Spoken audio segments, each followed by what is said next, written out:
জন্ম হোৱা লেংডন বাতৰি কাকত সাপ্তাহিক লেংডন বাতৰি পৰ্টেল এই অনুষ্ঠানটি প্ৰথম বাৰ্ষিক অনুষ্ঠান উপলক্ষে আমি কিছুদিনৰ আগত ছাৰৰ সন্মতি ল'বলৈ আহিছিলোঁ। ছাৰক আমি লেংডন বাতৰি বঁটাটি দিবলৈ বিচাৰিছিলোঁ বৰ্ষ প্ৰথম বাৰ্ষিকক, আৰু সেই উদ্দেশ্যে আমি জ্যোতি চিত্ৰবনৰ প্ৰাংগণত অনুষ্ঠানটি আমি পাতিবলৈ আয়োজন কৰিছিলোঁ। কিন্তু দেশৰ পৰিস্থিতিৰ প্ৰতি লক্ষ্য ৰাখি অসমৰ মুখ্যমন্ত্ৰী ডাঙৰীয়াই যিহেতু পেহেলগামত যি ঘটনা ঘটিছিল সেইবাবে অনুষ্ঠানটি বাতিল কৰিবলৈ কৈছিল, আৰু আমি বাতিল কৰিছিলোঁ।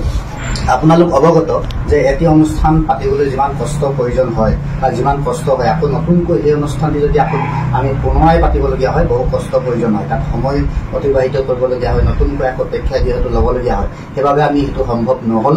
যিহেতু লেংডন ফাউণ্ডেশ্যন 4 বছৰ হৈ গৈছে, এই অনুষ্ঠানটি গৰ্ভতে জন্ম হৈছিল লেংডন বাতৰি কাকত সাপ্তাহিক লেংডন বাতৰি পৰ্টেল।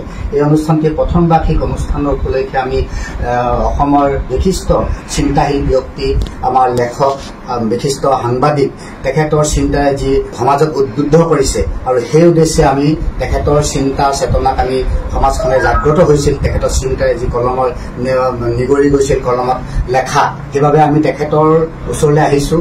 আৰু তেখেতক এটি বঁটা আমি যি ঘোষণা কৰিছিলোঁ, আজি আমাৰ বিশিষ্ট সাংবাদিক হাইদৰ হুছেইন ছাৰৰ ঘৰলৈ আহি আমি তেখেতৰ বাসস্থানত আহি আমি বঁটা প্ৰদান কৰিবলৈ বিচাৰিছোঁ। মই প্ৰথমতে লেংডন ফাউণ্ডেশ্যনৰ অধ্যক্ষ হিচাপে এখন ফুলাম গামোচাৰ অসমীয়া স্বাভিমান তেখেতলৈ আগবঢ়াইছোঁ, আৰু সম্পাদক আছে ৰেখা বৰগোহাঁই লেংডন বাতৰি কাকতৰ, মুখ্য উপদেষ্টা আছে ডক্টৰ মনোৰঞ্জন বৰগোহাঁই ছাৰ, আমাৰ এইফালে আছে কামৰূপ জিলাৰ লেংডন ফাউণ্ডেশ্যনৰ সভানেত্ৰী সদস্য আছে।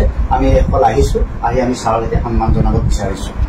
ছাৰ, আপোনাক আমি গৌৰৱবোধ কৰিছোঁ আপোনাৰ ওচৰলৈ আহি, আপুনি যিহেতু বঁটাটি গ্ৰহণ কৰিম বুলি কৈছে।